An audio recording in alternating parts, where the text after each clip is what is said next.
You're good to go. All right, good morning, everybody, and welcome to Mindful Monday. My name is John Murphy, and I am filling in today for Allie, Danielle, and Alex. If you were on 2 weeks ago, I was a guest with Allie on giving and receiving. And today we're going to talk about riding the waves of change. Change is happening all of the time. And what I'd like to do is open up with a quote from Albert Einstein.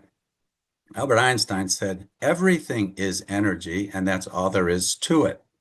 Match the frequency of the reality you want, and you cannot help but get that reality. It can be no other way. This is not philosophy. This is physics." So what I'm going to do is integrate some science, some very compelling science, with the whole idea of mindfulness, an ancient spiritual universal law. So first, a little bit about myself. I'm a fuel instructor. I have 2 courses out on fuel, Beyond Doubt and Creative Problem Solving. So I invite you to check those out. I will be drawing from some of both of those courses today in Mindful Monday. So I also welcome you to join the chat. And if you'd like, just share where you're from so I get a feel for that.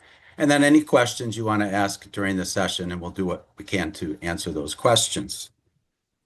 So with science, Nikola Tesla, another great physicist, also said, if you want to understand the secrets of the universe, think in terms of energy, frequency, and vibration. So what does that mean? It means that we're always putting out a vibration. We as individuals have a vibe, so to speak. And very few of us know exactly what that vibe is because it's difficult to detect. But as part of that vibe, there's the conscious mind and the subconscious mind. And again, a little bit more science. The conscious mind, our will, our creative mind, can process about 40 bits of data per second. 40. The subconscious mind can process 40 million bits of data per second. It's not even close, 1,000,000 to 1 ratio. So why is that important? It's because when we consciously say we're going to make a change, or we consciously say, this is what I want, this is what I'm going to be, and I'm going to will it, if the subconscious mind is saying, no, you won't, you're not worthy, you don't deserve that, you should be afraid, you should be anxious for that interview you're about to go into, you should be anxious about that exam you're supposed to take. No matter how much the will says, I'm going to do this, if the subconscious mind says, I have doubt, if I have doubt, that vibration is what wins. So the secret to empowerment is not adding more. We do that all the time. I call it the closet space syndrome, where we keep filling up our closets with more and more and more with that conscious will. And then what do we think? We think we need more space. We do it with time, fill up our schedules, and then we hear things like, I don't have enough time to do what it is I want to do. Okay? So the secret to true empowerment is minding our mind and deleting programs, faulty programs that we're running on. Over 95% of our life is run on the subconscious mind, not the conscious mind. And why is that? Because the conscious mind is rarely present. It is the conscious mind that's looking forward into the future. And if it sees things that might go wrong, it triggers fear and anxiety. Those are illusions. Fear and anxiety are illusions. Stress is an illusion that we create with the mind. What stresses you might not stress me at all. So we want to be mindful of the picture we see in the future with that conscious mind. And when we plan anything for the future, we need to be mindful of how it feels right now. If our plans are exciting and we feel enthusiastic and eager, that's a very high frequency of energy. If we think into the future and have reason to be concerned or anxious, that frequency draws more of the same frequency. Like attracts like. Einstein said, match the frequency of the reality that we want, and we get that reality. So what is the frequency of that reality? And what is ours? Think of it like a radio station. You might not like certain music because it doesn't resonate with your vibe, so to speak. And music, of course, radio, communication, it's all frequency. Books have a frequency. Animals have a frequency. Everything is energy, to quote Einstein again. So what appeals to me might not appeal to you because it's a different frequency. Maybe I like opera or something like that, and you like rap. It could be anything. It's the same with people. We like certain people and we feel comfortable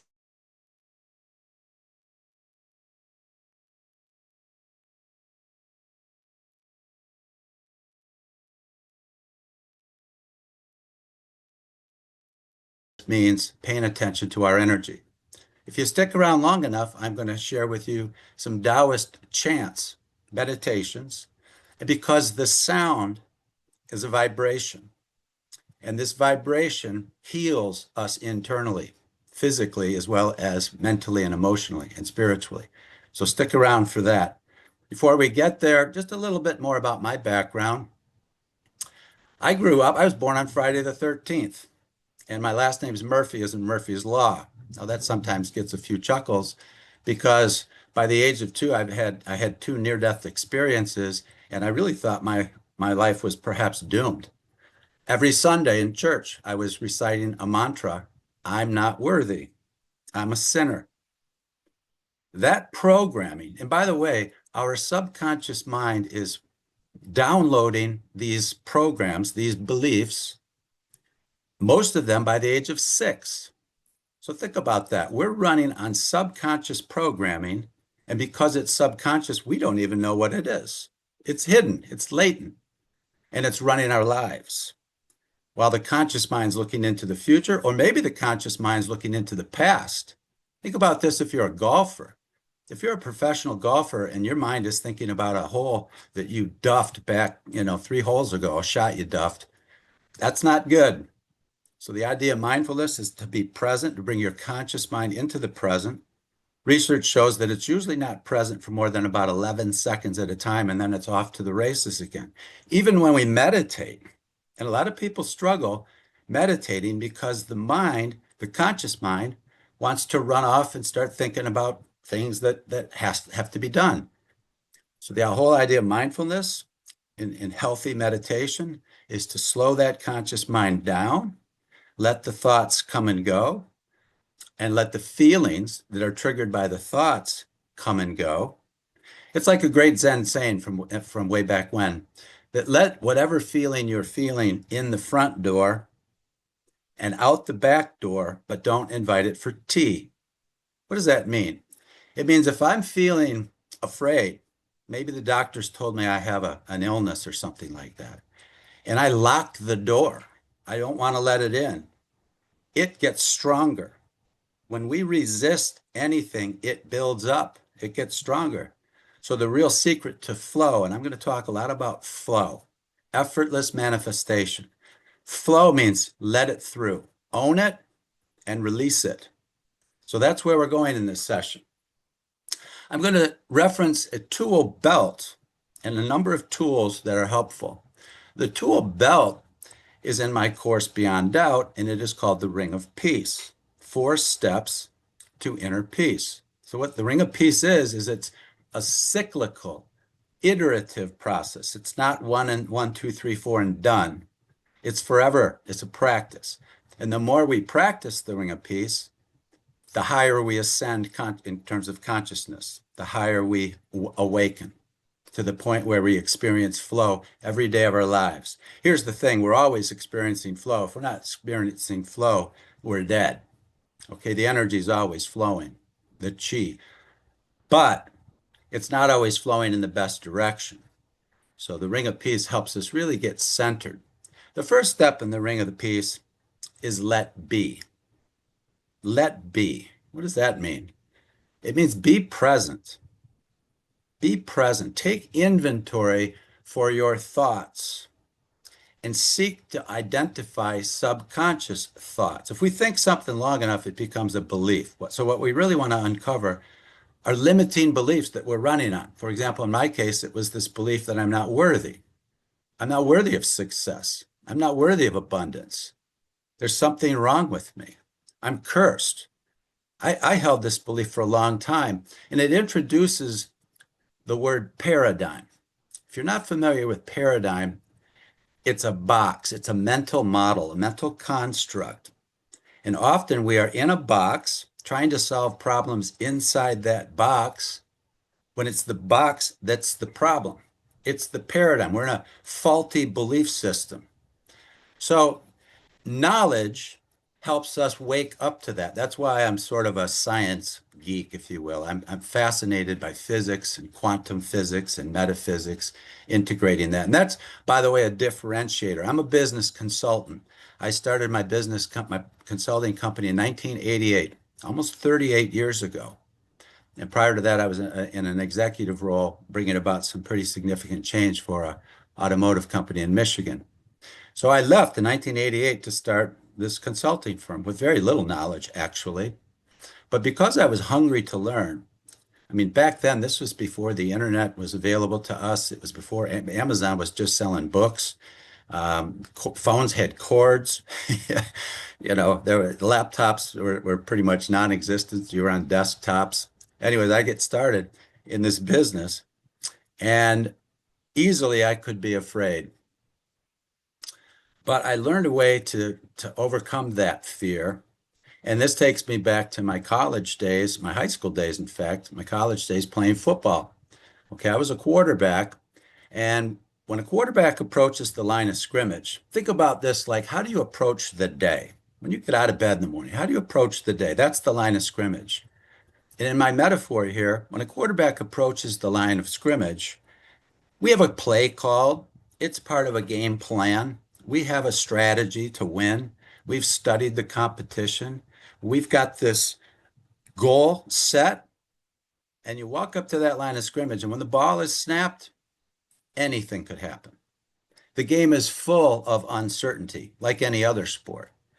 So here's the question for you. The day is full of uncertainty. On any given day, we really don't know what's going to happen. We might have goals, and that's not a bad thing. It's part of a strategy, a career path. But each day we are faced with uncertainty. So now, question is, how do you face that line of scrimmage? How do you face the day? Is it with fear or anxiety or stress or doubt? If that's the case, you're not going to make a very good quarterback. Sorry about that. You have to approach the day with poise. My coaches used to say, Murphy, you got to have poise. You got to have an inner confidence. You have to have belief that it's going to be a positive outcome, not a negative outcome. Remember, fear is an illusion of the mind. If we think something's going to go wrong, it triggers hormones in our body, stress hormones. By the way, when we trigger stress hormones, we weaken our body. Our immune system actually breaks down. So what we think impacts our bodies. And by the way, if you ever hear somebody say, I got a bad knee or a bad shoulder, the cells in your body are listening, and they're going to give you back that reality. They're going to give you back that reality. Everything is energy. So be careful what comes out of your mouth, and be careful what you think. So here's another little question for you. And this is a quote. I'm going to share my screen here for a minute. This is a quote from W. Edwards Deming. Can you see this? And it challenges the whole paradigm, the belief that we have to work hard to be successful. That's a paradigm I grew up with. My father instilled that in me. If you really want to be successful in life, you got to work hard. You got to put in the hours. You got to go the extra mile. And there is validity to that, especially when you're getting started. But think about this. Hard work and best efforts put forth without guidance of profound knowledge may well be the root of our ruination. There's no substitute for knowledge. Now I ask you to think, anybody who works really hard and just doesn't seem to get above ground, above water? I know a lot of people that way. We work and we work and we work. And rather than add more, we're not thinking about deleting. That's a paradigm shift. A paradigm shift is when we turn it right on its head, whatever that belief is. We turn it over and we challenge it. So back in the day when I was getting started and failing, quite honestly, making sales calls, calling on customers, which isn't something I even liked doing, I asked the question, how do I get customers to call me? Instead of chasing a paycheck, how do I get the paycheck to call me, to chase me? That's a paradigm shift. And the life is full of paradigms. They're belief systems, they're mental constructs, models that we think to be true. 40-hour work weeks, 3 meals a day. You got to dress a certain way to be success. These are all paradigms. So when we challenge a paradigm, we're thinking outside the box. You've certainly heard that before. So here's a little tool for you to think about. It's called the IPO diagram. And again, I'm a business consultant, so I go into businesses all over the world and run what are called Kaizen events. Kaizen is a Japanese word, Kaizen. It's actually two words put into one. Kai, Kai, essentially means to take apart and make new. Zen, probably heard of Zen, is all about harmony, balance, rhythm, flow, peace, grace. So Kaizen is where we take a sloppy process apart and put it back together in a very graceful, flowing state. Now, in business, flow translates into creativity flow, innovation flow, product flow, service flow, and cash flow. By the way, money is called currency for a reason. It's energy, it's flow. So you want to have more abundance in your life? Match your frequency to the frequency of flow. If you ever go by someone's house where I live in Palm Beach where there's billionaire mansions all over the place. If you went by and said, "Oh, that's just bad. That's just gross. That's selfish." That's a belief that prevents you from abundance. If you're jealous of people who are successful, that's a very powerful limiting belief, something that needs to be deleted. So when you look at this tool, it's called an IPO diagram, input, process, output. Perhaps you've heard the old saying, we reap what we sow. That's a fact. That's a universal law. It's karmic. So we reap what we sow. Well, what are we sowing? Now you could think about this in a physical way. You know, you eat certain things, you exercise a certain way, or you don't. Okay, you think a certain way, and it results in your physical and mental health and emotional health, your relationship health. So what we do in business is we look at the outputs, what we're reaping, and we identify things we don't want, things we don't like. There's errors, there's delays, there's complications where there shouldn't be. There's customers who are upset with us. Anything that's upsetting on that results side, we relate back using root cause analysis to the input side. What's causing? There's a cause and effect relationship here. Again, it's karma. What's causing these undesirable effects? And the number one cause, this is very important on Mindful Monday, the most powerful cause is what we think and what we believe. It's more powerful than what we think of what we're eating is more powerful than what we're actually eating. What we think of what we're doing is more powerful than what we're actually doing. This is science, this is physics, not philosophy. So we want to be very mindful of the inputs. And we want to be very mindful that we're in paradigms that we don't even know we're in. So no matter how much the conscious mind, the will is trying to succeed, if we're inside a paradigm, a limiting box, we're going to get exhausted. And the real secret to change mastery is to recognize this universal flow that's always taking place. I like to call it riding the waves of change. The waves are constantly flowing. Everything's flowing all the time. You cannot stop night from day. You cannot stop the earth from turning. You cannot stop aging. Everything's changing all the time. We are designed for change. And as soon as we try to resist it and stop it, we age quickly and we get exhausted. And we're all stressed out. What do we do? So the real secret again, is to open the valve of empowerment. What does that mean? It means water wants to flow, but if the valve is closed, it can't. So as we think about our lives in that let be phase, what valves do I need to open? What paradigms do I need to let go of? Here's a paradigm exercise for you. Let's try this.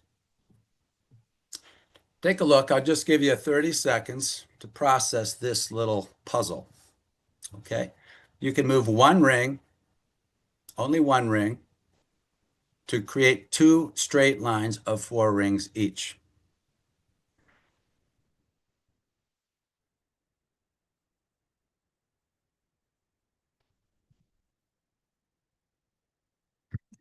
Get that one figured out? Put it in the chat and you get it figured out. It's actually really easy. But if you're struggling with it, it's because you're in a paradigm and you don't know it.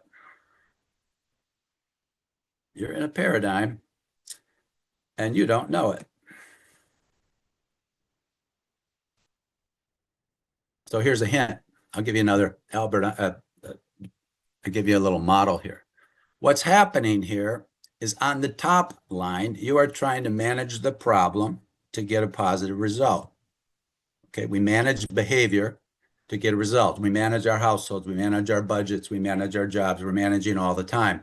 But if we're managing inside a box, we could be working real hard, to quote Deming, and not getting very far.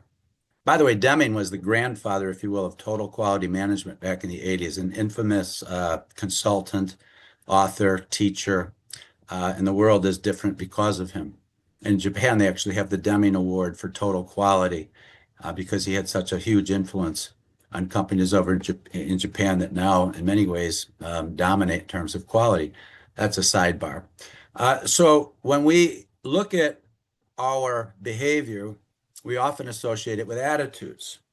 And attitudes are, of course, you got a positive attitude, maybe you got a negative attitude. So in this little puzzle I mentioned, if I say to you, come on, you can do it. Think positive. You can get you got this. How helpful is that? Maybe it gives you a little encouragement, but if you're still in that box, it may just frustrate you. Like, this is actually not very helpful, John. So here's the real tip. You got to get beneath the attitude to the assumptions that you're making, the interpretation, the paradigms, the beliefs. What box are you in that's preventing you from this? Some people might just say it's impossible. John, it's not possible. Can't move one of these and get four straight rings of two. So here's a little clue from Einstein. In this case, Einstein said the significant problems we face today cannot be solved at the same level of thinking we were at when we created them. Like, what? I didn't create this problem. What's that all about? Again, input, output. What we put in is what we get out. So if we're not getting a positive result, we got to look in the mirror and say, it's got to be another way to look at this. It's got to be something different. So let me just give you the answer real quick. And it's right here. Now, some of you might be looking at that going, John, that's 3 and 3. Where'd the fourth one go? Okay, you said it had to be 4 and 4. Well, so let me help you out here just a little bit. The fourth one's right there. It's on top of the middle one. So now, why didn't you get that? That's simple. That should have taken 2 seconds. And the reason is because you were in a box and you didn't know it. You were in a two-dimensional box, so to speak, and the solution is three-dimensional. I never put those rules on you. It has to be two-dimensional. Okay. The significant problems we face today cannot be solved at the same level of thinking we were at when we created them. So true empowerment and mindfulness is minding our mind. What are we thinking? Okay. So let me stop sharing this now for a moment.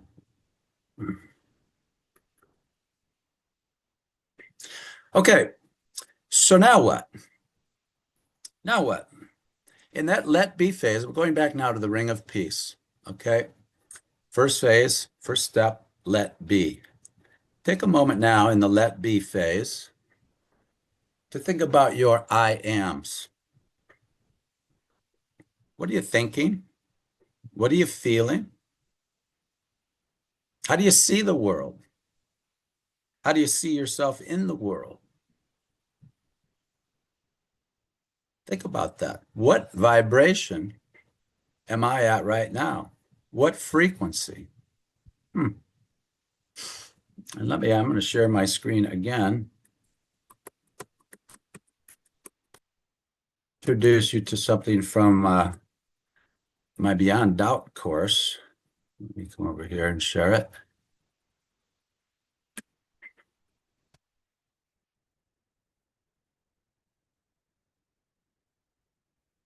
Okay, can you see this?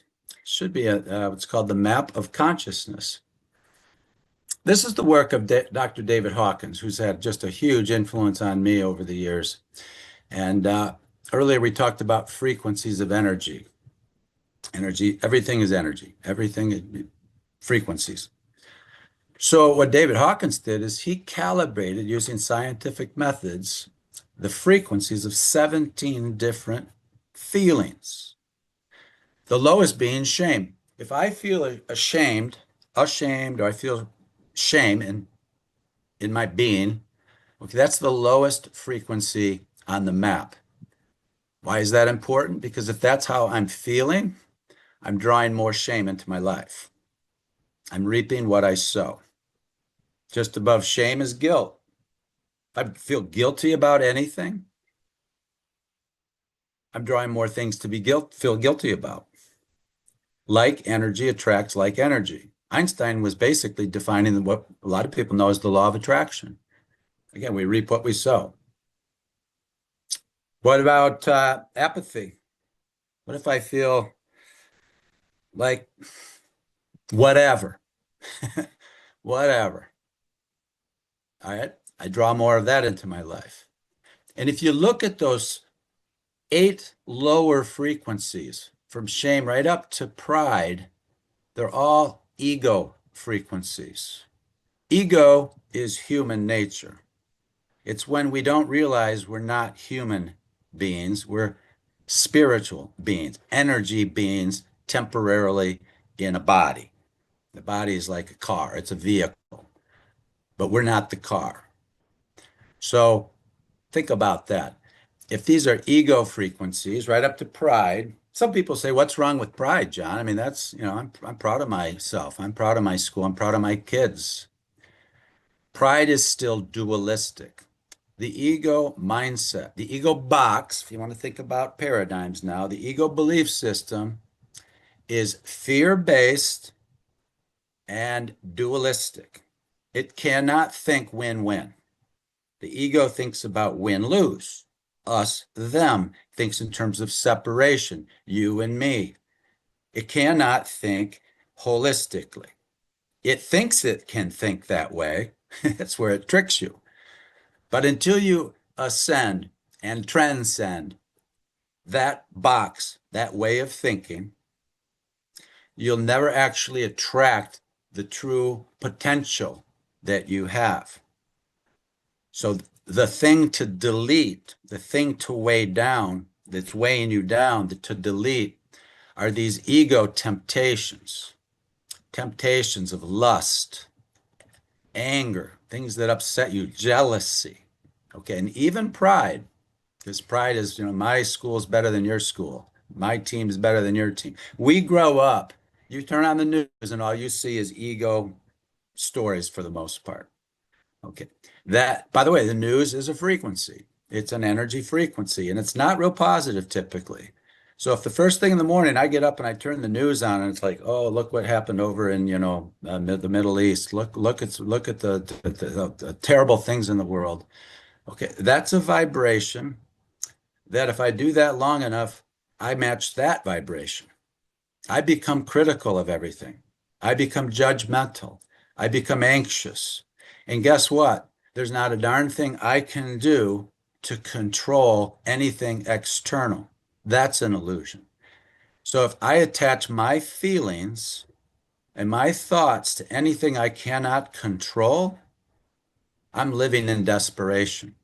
If I attach my feelings to anything at all, it could be my job, my child, my spouse, my house, my car, anything external, I live in perpetual fear of losing it. So in the Hindu, in the Buddhist, in the Taoist, and some of the Eastern traditions, detachment is one of the spiritual laws. It doesn't mean you don't care about that job or that car or your child or your spouse. It means you're not attaching your joy to anything outside your control. You still love them more than ever. You appreciate that. By the way, appreciation and gratitude are very high on the map of consciousness, right up there with love, unconditional love, that is. By the way, the ego doesn't think of love that way. The ego thinks of love as something you fall in and out of, kind of a love-hate thing. Spiritually, love is unconditional. So no matter what you do, I love you unconditionally. I might not like what you're doing. I might not like you even, but I love you. That's a very different way to think about it. And as you work your way up, courage, by the way, is what I call the bridge of courage.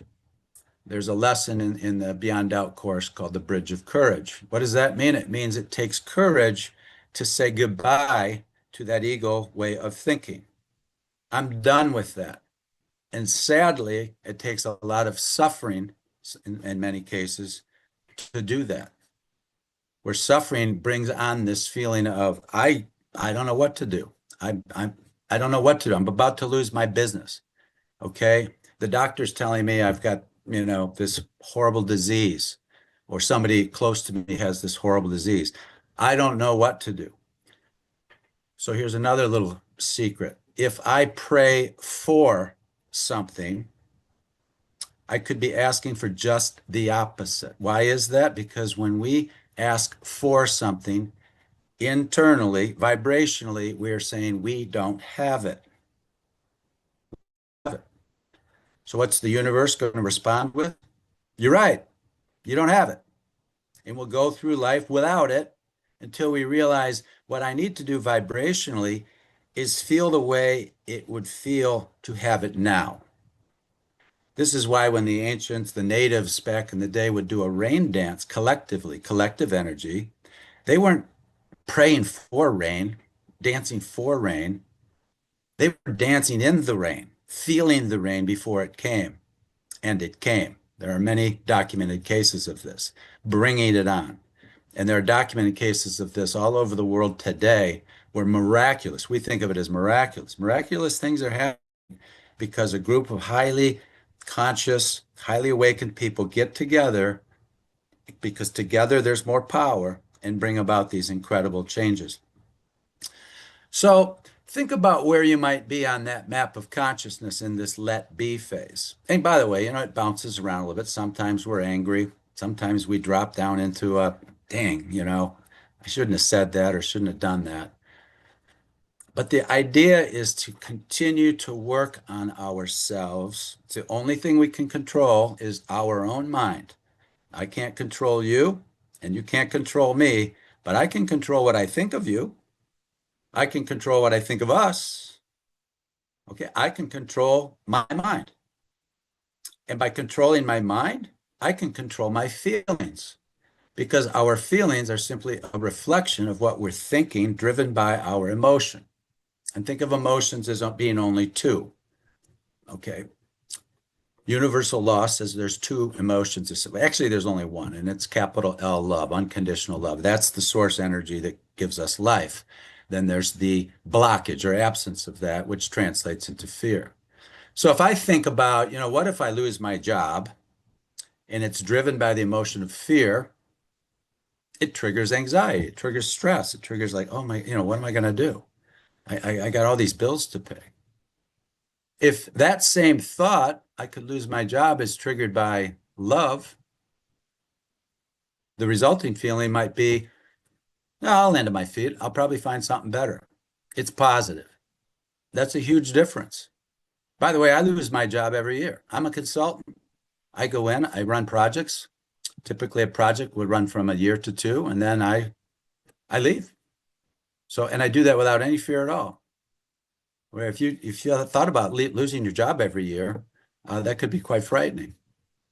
So think about what thoughts you are holding on to and what emotion is driving those thoughts, and you will discover it triggers feelings. And those feelings are measured vibrationally on the map of consciousness from a scale of 0 to 1,000, and it's a logarithmic scale. So the difference between one and the very next one up is significant. But with courage and we let go of whatever it is that's weighing us down, we start going into neutrality or contemplation. So while meditation is a very healthy practice, and I meditate every day, multiple times actually, even if they're just short meditations, I live in contemplation. So contemplation is a close cousin of meditation, but contemplation means essentially I observe things without any judgment. I just observe. I'm the witness. And by observing things without judgment, I'm triggering more feelings of peace and open-mindedness. I love this story on contemplation. Maybe you've heard it before, but there was a farmer, and one day his horse ran off, and the neighbors all came to him and said, "Oh, how unfortunate. We're so sorry for you." And he said, "Maybe. We'll see." A couple days later, the horse came back and brought with it several wild horses. And the neighbors all said, "Oh, how fortunate you are. What good luck. What great luck." And the farmer said, "Maybe. We'll see." And a few days later, the farmer's son was trying to break one of the wild horses and got thrown off it and broke his leg. Oh, the neighbor said, "How unfortunate. How sad. Oh, our condolences." And the farmer said, "Maybe. We'll see." And a few days later, the army came into town recruiting young men for the war. And the farmer's son was passed because he had a broken leg and couldn't serve. And the neighbors all said, "Oh, how fortunate you are. How lucky." And I think you know what the farmer probably said, right? Maybe. We'll see. That's contemplation. So when you turn on the news and you see what's going on, consider that. Because very few of us have the facts. And the first thing I go into do in a business or in any situation, and this is the first lesson in my course, creative problem solving. The first lesson is called prove it. You tell me you got a problem, I'll say prove it. Show me the data. Show me the facts. Because often we don't really have a problem, we just think we do. And you go into an environment where you're trying to pull a team together to accomplish a mission, and everybody's swinging at each other with opinions and assumptions and paradigms, and no one's got the real facts. Good luck with that. So the first thing I do to influence massive change in companies around the world is let's start by gathering data on the targeted area that we're trying to improve. Let's scope it out. Let's get data and let the data tell the story. And if it's truly factual, there can be no disagreement. So now we've got the facts. Let's figure out what the root causes are to these problems and get aligned on that and use a disciplined model to solve problems efficiently and effectively where there's no disagreement. The problem we see in our society, in the world, is that people are swinging at each other with opinions. It's all drama. And by the way, the ego thought system feeds on drama, loves it, juices it. So when we start to contemplate and move into acceptance and get beyond that, those meaningless disputes, and some people, of course, love to debate. They love to argue. It's just part of their vibe, their vibration. Uh, we don't have to play in that ring. We don't have to play in that game. And then we move up into the higher fields, if you will, of the map of consciousness. And when we get way up toward the top, and very few people living today are up at the very top, we live in flow. Not only do we live in contemplation, but every day is graceful. So oftentimes, and this is a little exercise for you, I'll ask people in a workshop, in one or two words, how would you describe the world today, right now? One or two words. Think about that for a minute. And whatever word you come up with, or words, somebody recently came up with the word volatile. They said, John, the word's volatile. And what they just described was themselves, their inner world. A volatile person says the world's volatile. A violent person sees the world as violent. Now, they might not think they're violent, but they're constantly criticizing things, which is a subtle form of violence. Their body is in conflict. It's not healthy. So the map of consciousness, and the reason I share this is because it is helpful in evaluating where we are in that let be phase. All right, so let me stop sharing now and come back with you. Okay, so now then, what's the next phase in the Ring of Peace? There's the let be. Let's start with being grounded. Where are we? And then let's go to let go. And now what are we doing? We're deleting. We're letting go of whatever's weighing us down. We're opening the valve of empowerment. We're getting things out of the way. So what can I let go of? It could be a time management thing. You know what? I'm wasting a lot of time on such and such. There's no reason for that. It could be something in your diet. I'm going to let go of sugar. I'm going to let go of unhealthy snacks. Okay. I'm going to let go of excuses that are getting in my way. We identify something to let go of. And let me tell you something, when we let go of these things, these paradigms, these beliefs, these limiting thoughts, we see differently. That's the third step. We start to see the world with more compassion, more potential, more opportunity. So another person I asked, how do you see the world in a word or two?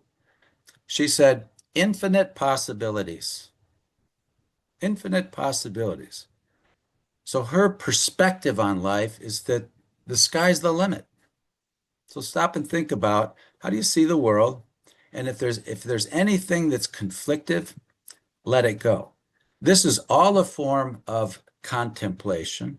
The Ring of Peace is contemplative, but it also calls for certain meditation. And I'll finish today with a meditation. The last phase is let flow. Let flow. What is that all about? That's when synchronicities are happening all the time. By the way, they're happening all the time. We just don't notice them. Cosmic coincidences, so to speak. But everything's flowing. So the more enlightened we become, so to speak, the more awake, the more aware. And Thich Nhat Hanh, who is the grandfather really of mindfulness, the late Vietnamese monk, exiled from Vietnam and started Plum Village in France, and is known today as essentially the founder, if you will, the grandfather of mindfulness. Yeah, he essentially said everything's a miracle, and the more awake we become, the more we realize it. Stop and imagine this: our bodies, we have 50 to 70 trillion cells in our body, and somehow they're getting along. And if they're not getting along very well, well, you know what that causes. So that's a miracle right there. The fact that we're alive is a miracle. And so when we start to understand that, we start to get more and more and more into flow. We're not making things flow, we're allowing things to flow. Every step in the Ring of Peace begins with the word let.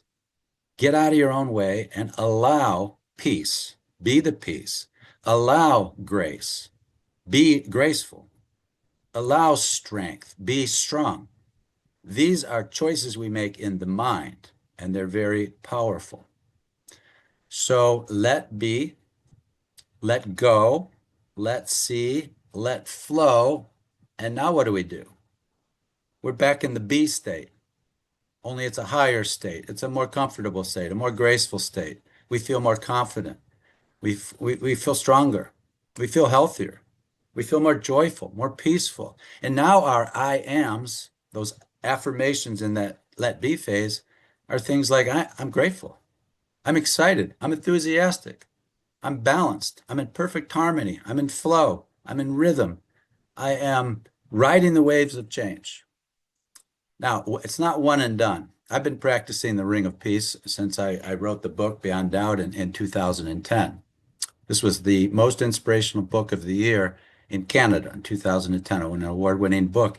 And it was because these four steps, and now it's been developed into multiple courses, including one for fuel, to help people just guide them to a greater state of flow in life. Get better relationships flowing, better cash flow, just simply more abundance, joy. And with law of attraction, what Einstein said about everything is energy, the more we give, the more we receive, and what we give is what we receive. So being really mindful means I'm paying attention to what I'm giving the world. We were all born into this world to give. So if I'm thinking about what can I get, that's ego.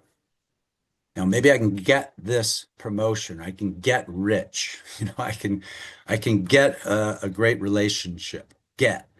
That's ego. What can I do? What can I give to give other people a better relationship, to give other people more abundance? Again, we reap what we sow. So think about the ring of peace, practice it, and let's move on from there. Now, speaking of flow, so flow is the Tao. I'm a great practitioner of the Tao. I've studied ancient religion, some case religions. The Tao is not a religion, by the way, but ancient universal laws. The Tao is from the Tao Te Ching. It's the origin of Tai Chi, Qigong, yoga, yin yang, the perfect harmony and balance in the world. This all comes from the Tao. And the Tao essentially, it's Chinese, but in English it translates into the great current, the great wave, everything flowing. So when we align with the Tao, we flow. Okay, and how do we align with the flow? We let go of ego, which is a valve that we have to open. And with courage, we move into acceptance and neutrality and on up through gratitude and love into joy and peace, inner peace, and ultimately enlightenment, where we light up the world. And you might even know people who seem to light up the room. We light up the world. So here's another thing to think about with flow is that I'll throw some more science out there. Years ago, a scientist named Vladimir Poponin did an experiment in where he put human DNA in a vacuum tube. First, he put the vacuum tube in there, and the light particles, which were the only thing in the tube, were just randomly moving about. Then he inserted human DNA, a chromosome, the double helix ladder, so to speak. And all of a sudden, the light particles started to model the human DNA. In other words, the human DNA actually influenced the universe because the universe is made up of light particles. It influenced the light particles. And when the human DNA was removed, the light particles stayed in that formation. So that was one experiment. Another one was done by the Institute of Heart Math in California, where they went a step further and they isolated human DNA and then subjected the donor to different feelings, excitement, and the DNA loosened up and became more relaxed, more positive. If they introduced anxiety or fear or stress, the DNA tightened and became weaker. So what we think and feel influences our DNA, which influences the world around us. Later on, the military did the experiment and they separated the DNA into another room, or excuse me, the donor into another room, and ultimately even miles away. And instantaneously, the feelings of the donor triggered the behavior of the DNA. Now, why is that important? Because what we think and what we feel, this is the biggest takeaway of today, I hope, it triggers the world around us. People do literally light up the room, okay, when they get all the baggage out of the way and life is flowing and graceful. Now, let me finish by sharing with you a few Taoist meditations, chants that I do. And these basically, the sound, the vibration of these influences the body and the corresponding systems in the body. We're made up, of course, of all kinds of systems. By the way, and when I meditate, I also do something else that some people don't know, and it's called earthing. And if you're not familiar with earthing, it's synonymous really with grounding. And what does it mean quickly is that when we touch the earth with our skin, barefoot, so to speak, or with our hands, we lay on the grass. Our bodies are getting flooded with electrons. The earth is abundant with electrons. Why is that important? We are flooded with energy from the earth. Electrons, what do? They neutralize free radicals in our body, which cause all kinds of issues. It improves our blood flow, our circulation immensely. And it's simple, it's as simple as grounding on the earth. But if you look around today, be observant, contemplate, very few people actually touch the earth with their skin anymore. Even on vacation, they're wearing flip-flops and shoes, laying on rubber lounge chairs or whatever.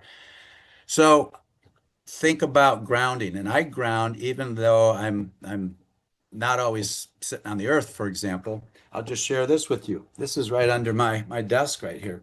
It's just a pad, and on the pad is a cord, and this cord plugs into the grounding outlet in the wall. So as I sit here, I'm earthing, I'm grounding. And that protects me also from electromagnetic radiation, from 5G, from all kinds of wireless technology that's all around us. It's a very simple and healthy practice. And you could even get grounded bed sheets and ground all night. These are things I've been doing for close to 2 decades. Makes a huge difference in my energy and things like that. So when I get grounded, it isn't just mindfully getting grounded with meditation. I'm physically grounded as if I'm standing on the earth. So with that, the Taoist meditations. The first one aims at the kidneys. There's five that aim at the five vital organs, according to the Tao cultivators, and the fifth one to the aura. So the first one is the kidneys, and the kidneys also impact the brain, the endocrine system, the thyroid, the pituitary gland, the pineal gland, the adrenals. So the kidneys are critical to the skin, the bones, the adrenals, the endocrine system, the brain, and the hearing and the hair. So with that one organ, it's impacting a whole lot of things going on in your body. And the mantra for the kidneys, it sounds kind of funny, it's if you were going to spell it, it would be like Fweeee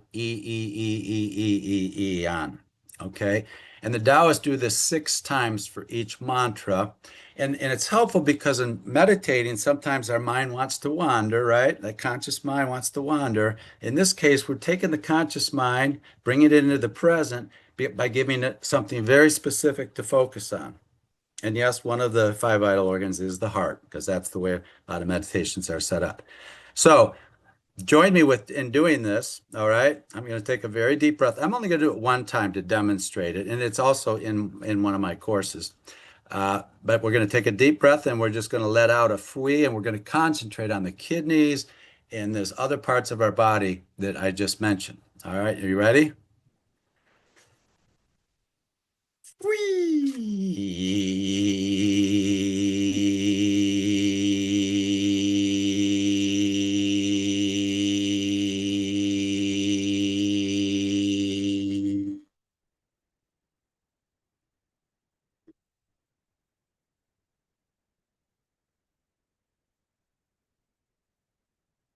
And we always want to stop quickly. Don't want to fade it out. But we do that 6 times and we stay focused and it's mind-body healing. Mind-body healing with vibration. It's all frequency and energy and vibration, right? The second mantra is aimed at the liver, critical, over 500 functions that the liver has. The liver also associates very much with the eyes, the mind's eye, and all of the tissues in the body. And if the liver is out of whack, out of balance, at the extreme, it's anger, and at the other extreme, it's depression. Depression is just anger turned inward. So if the liver's out of balance, you might have an anger management challenge or a lot of depression. So the mantra for the liver is just imagine saying shh just like shh. So, ready? Take a deep breath. Shh.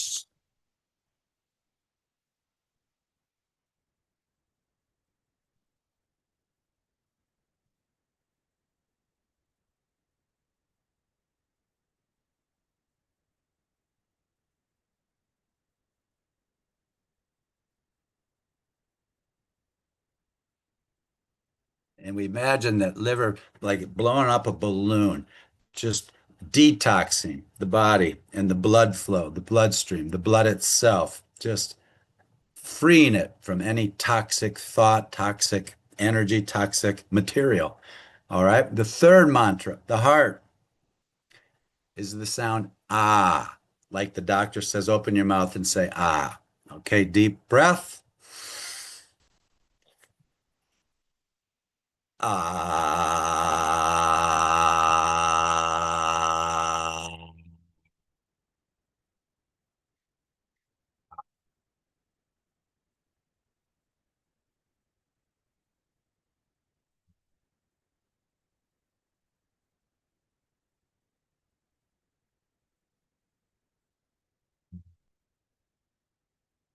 Now, I don't know about you, but when I do that one, I can actually feel the vibration in my chest and in my heart area. Of course, the heart corresponds with the entire blood system, also the meridian system. If you were on this Mindful Monday 2 weeks ago, I was on with Allie and demonstrated the EFT, the emotional freedom technique, which is freeing, opening those meridians so that the chi energy flows through our bodies effortlessly and without blockage or constraint.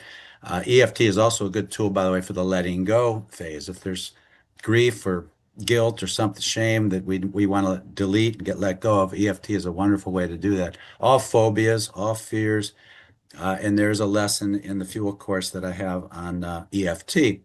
So the next one after the heart is the spleen, which represents our immune system. Okay. And it correlates with flow in our life, relationship flow, money flow, all kinds of flow, anything flowing, which is everything.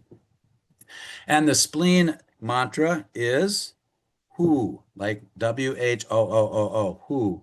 And the way we would do it is deep breath.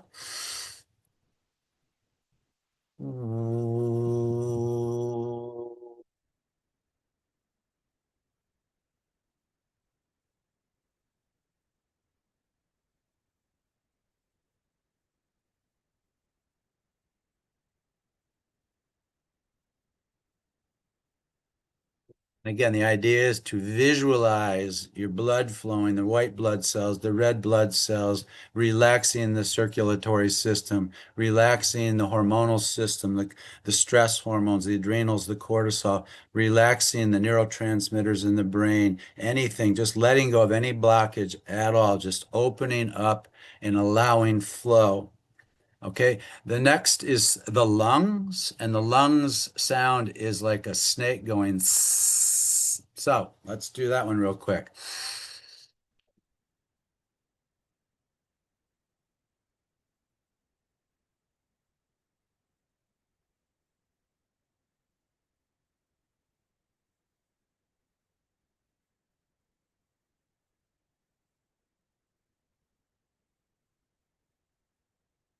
Now with lungs, you can visualize your lungs being spray washed, so to speak, with a power washer, just cleansing your lungs, your circulatory system, getting oxygen to all parts of your body, trillions and trillions of cell, bringing oxygen to your brain, your eyes, really just flushing out your body with oxygen. And the last one is for your aura, your entire light field, the aura about you. All right. And the sound is she, like Shhee. So we'll do that one very quickly. Ready? She.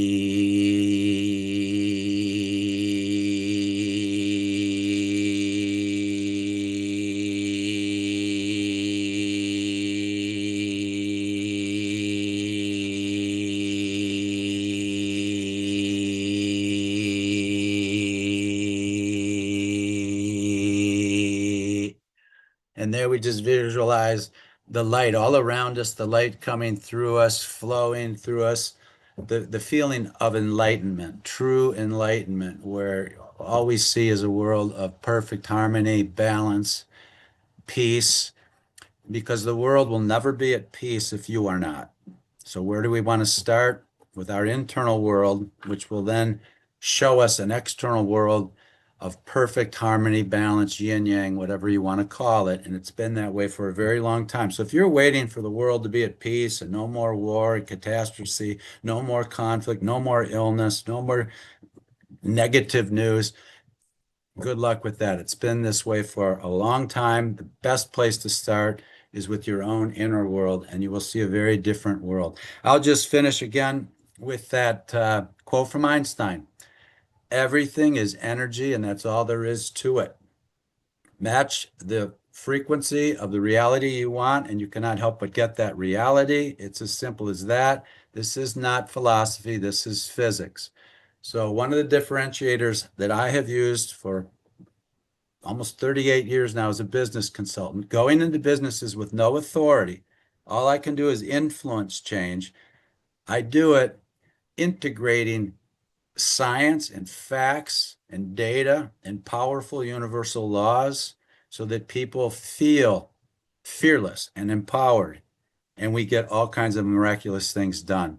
So I'm going to end with that. We're up. Our time is up. If you're interested in contacting me, I have a YouTube channel, and it's author John J. Murphy. It's the same as my Facebook page, author John J. Murphy. On LinkedIn, I am John J. Murphy Mystic. And on X, I am Sage Leader. I also have the Fuel courses. I invite you to check those out, along with all the other amazing Fuel courses and the other offerings that Fuel provides, such as Mindful Monday. Hopefully, I'll be back sometime to join you again. And you can also find me on my webpage, which is johnjmurphy.org, where you can see the 20 books I've written and a number of YouTubes and interviews and a lot of helpful tips. So thank you for having me. I appreciate it. And hopefully you had some positive takeaways that you can take into your week and bring about that energy that this world needs right now. Thank you very much. Hope to see you again sometime.